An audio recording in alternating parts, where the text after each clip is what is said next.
In the glittering, often unforgiving world of entertainment, careers can be built on a single blockbuster and shattered by a single misstep. Beneath the surface of every multi-million-dollar contract, there lies a silent, potent weapon, the morals clause. A seemingly innocuous piece of legal jargon, yet one with the power to unravel entire professional lives overnight. For decades, these clauses have served as a studio's ultimate safeguard, protecting investments, brand image, and public perception from the unpredictable conduct of its talent. But in an era defined by relentless social media scrutiny and an ever-accelerating news cycle, their reach has expanded, transforming them into a pervasive and often draconian instrument of control, capable of ending careers with unprecedented speed and finality. If you find this deep dive into the entertainment industry's hidden rules compelling and wish to understand the intricate dance between fame, fortune, and contractual obligations, make sure to subscribe to the channel and leave a like on this video to support our work and ensure you don't miss future investigations. The concept of a morals clause is far from new. Its roots stretch back to the golden age of Hollywood, an era when studios exerted near-absolute control over their stars' public and private lives. Icons like Mary Pickford and Charlie Chaplin, despite their colossal fame, were bound by contracts that dictated everything from their marital status to their political affiliations. The notorious Fatty Arbuckle scandal of the early 1920s, though predating formalized morals clauses in their modern iteration, underscored the devastating impact public immorality could have on a career and, by extension, a studio's bottom line. It was a stark lesson: talent, no matter how bankable, could become a liability. At its core, a morals clause is a contractual provision that permits a party, typically a studio, production company, or brand, to terminate an agreement with an individual if that individual engages in conduct deemed immoral, unethical, scandalous, disparaging, or which otherwise brings the party or the project into public disrepute. The language is often intentionally broad, granting significant discretion to the enforcing party. It's not merely about criminal convictions, it encompasses a vast spectrum of behaviors, from controversial social media posts and public outbursts to alleged personal misconduct, political statements, or even perceived associations that might tarnish a brand's image. The digital age has dramatically amplified the power and frequency of morals clause invocations.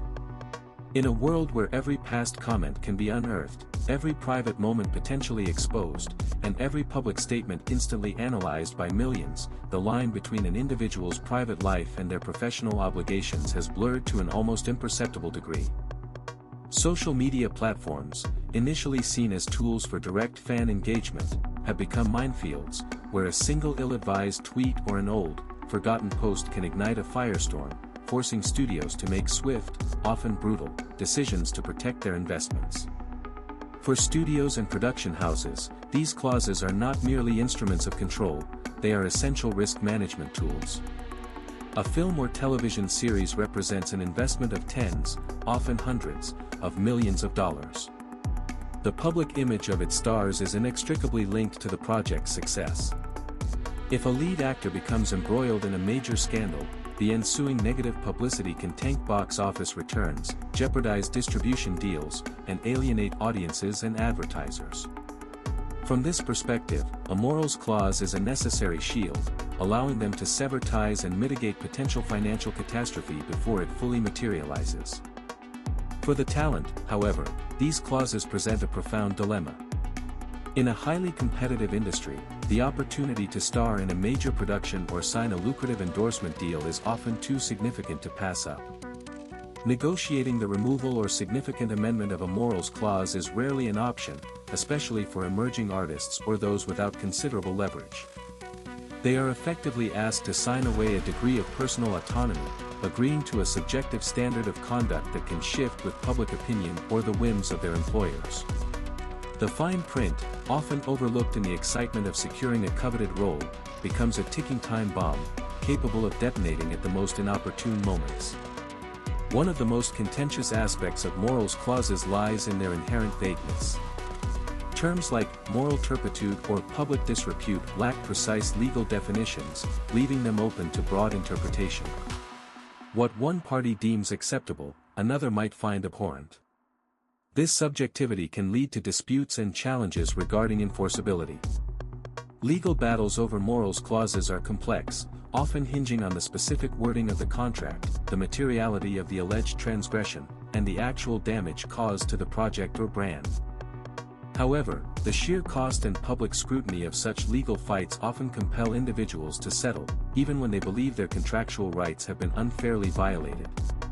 Consider the numerous instances where actors have been quietly replaced, or their scenes entirely cut, from completed projects due to controversies that emerged during post-production or even weeks before release. These are often situations where a morals clause is invoked.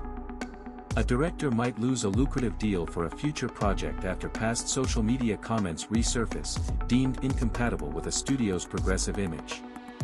A musician could find their album release indefinitely postponed or their tour cancelled following allegations that, regardless of legal outcome, damaged their public standing.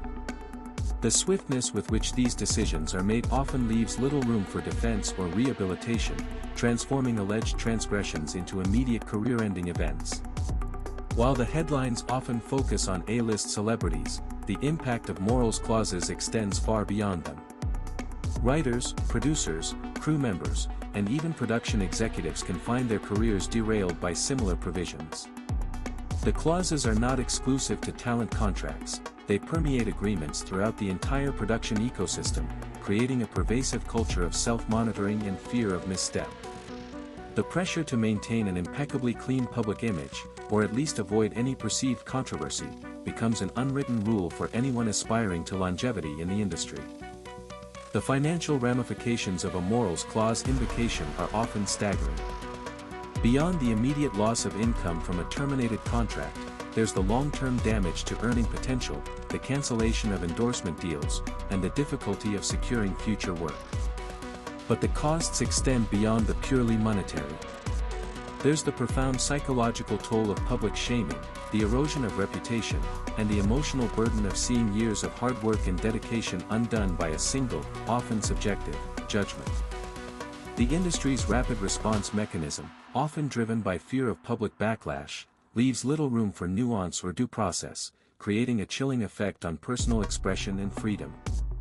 The inherent challenge with morals clauses, beyond their subjective interpretation, lies in their struggle to adapt to an ever-evolving societal moral compass.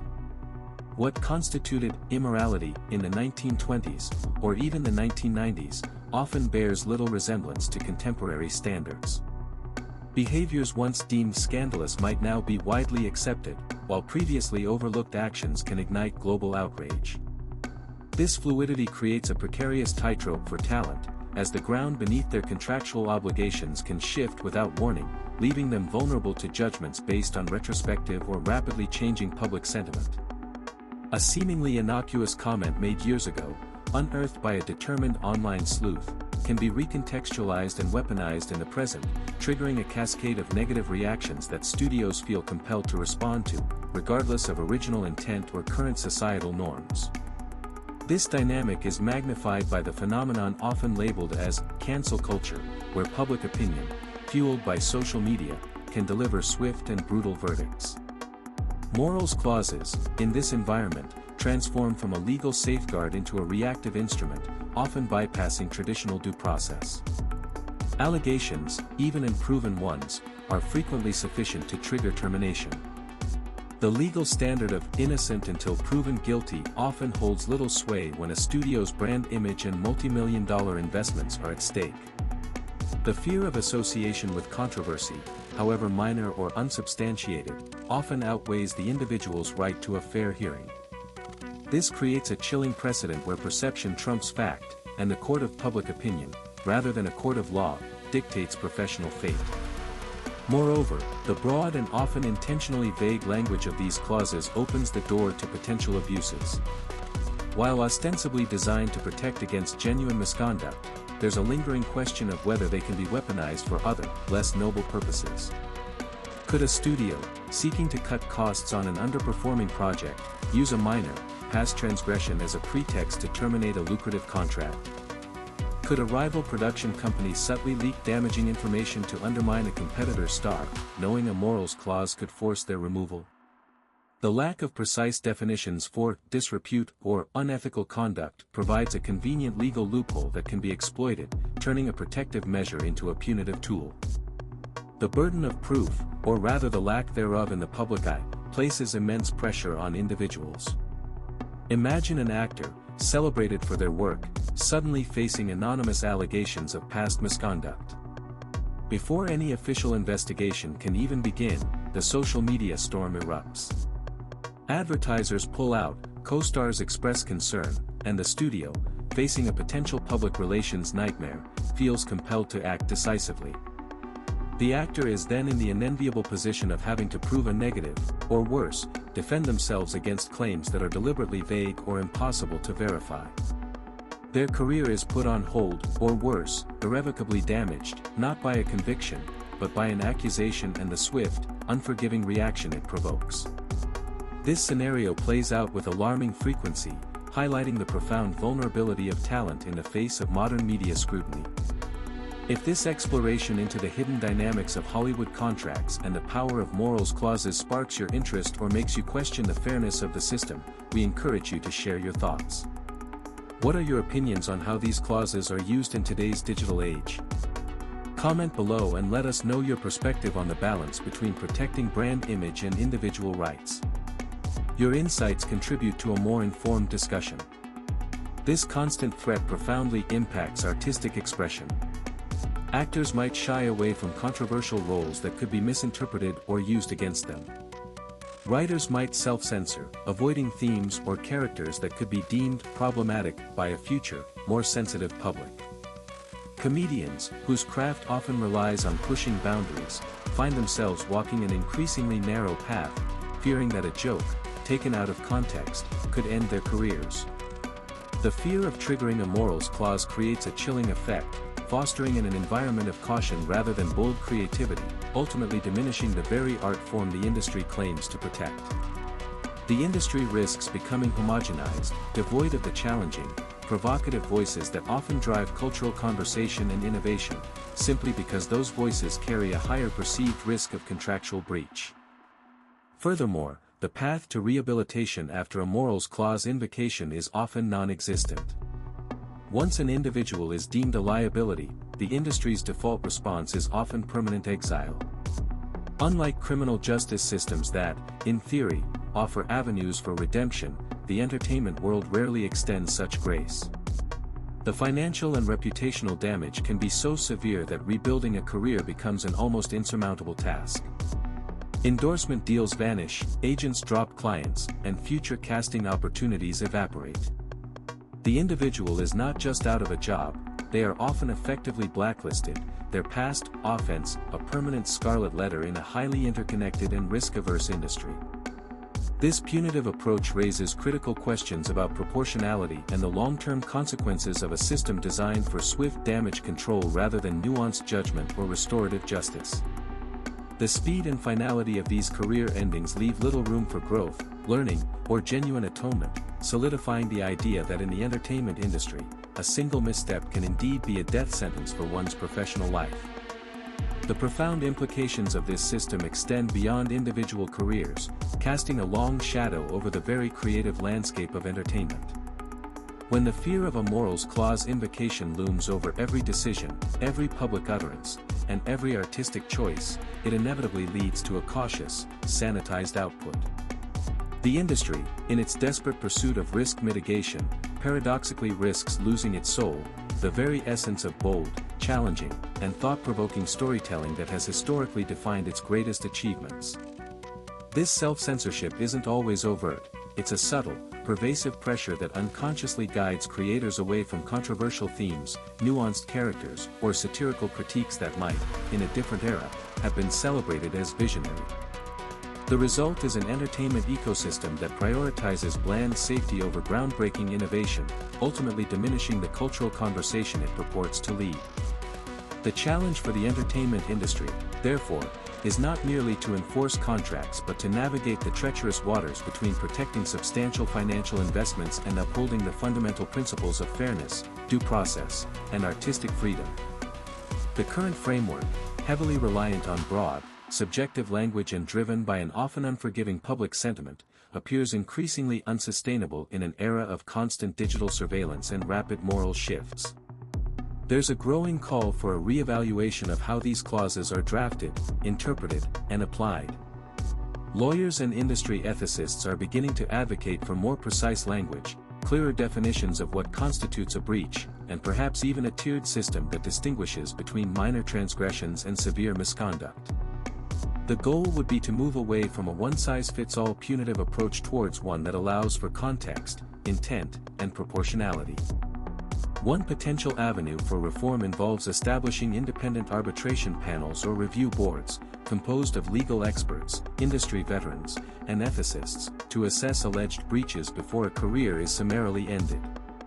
Such a body could provide a much-needed layer of objective scrutiny, ensuring that decisions are not solely driven by panic or public relations concerns, but by a balanced consideration of contractual obligations, individual rights, and the true impact of the alleged conduct.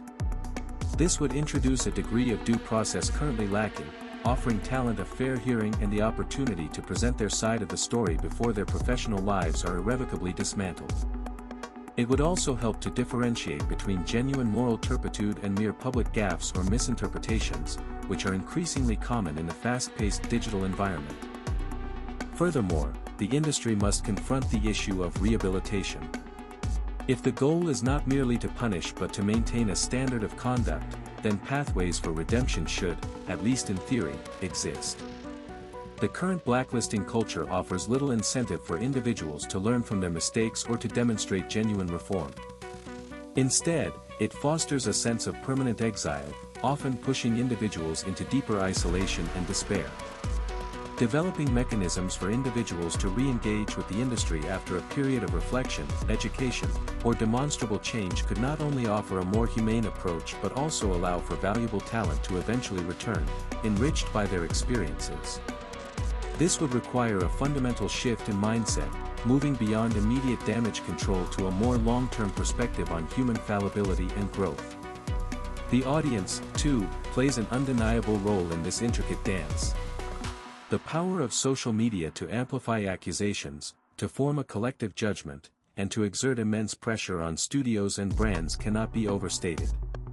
While public accountability for misconduct is vital, the speed and ferocity of online condemnation often bypass critical thinking and nuanced understanding. It becomes imperative for consumers of entertainment and digital media to engage with information critically, to question narratives, and to demand evidence rather than succumbing to instantaneous, often unfounded, outrage. A more discerning public could, in turn, alleviate some of the immense pressure on studios to react with extreme prejudice, creating space for more measured and just responses. Ultimately, the story of morals clauses in entertainment is a microcosm of broader societal debates about accountability, privacy, and the evolving nature of public and private life in the digital age. It highlights the immense power wielded by corporations over individuals, and the precarious tightrope walked by those who seek fame and fortune in the public eye. As technology continues to blur the lines and societal expectations continue to shift, the entertainment industry faces an unavoidable reckoning. It must decide whether it will cling to an archaic, often draconian, system of control, or evolve towards a more equitable and transparent framework that balances protection with proportionality, and accountability with the chance for redemption. The careers, and indeed the very creative spirit, of countless individuals hang in the balance. The fine print of these contracts extends its reach far beyond the legal documents themselves, shaping the very fabric of celebrity, creativity, and public discourse. It is a constant, silent force, capable of ending careers overnight, often without warning, without nuance, and without a second chance. Understanding these hidden mechanisms is crucial for anyone who seeks to navigate or simply comprehend the complex, often unforgiving world of entertainment. If this exploration into the hidden dynamics of Hollywood, the fine print that shapes careers, and the relentless power of morals clauses has resonated with you, or if it has prompted you to consider the broader implications of these industry practices, please make sure to subscribe to our channel for more in-depth investigations into the backstage realities of entertainment. Don't forget to leave a like on this video to support our journalistic efforts and help us continue shedding light on the untold stories and unspoken rules that govern the world of film, television, and celebrity. Your engagement fuels our mission.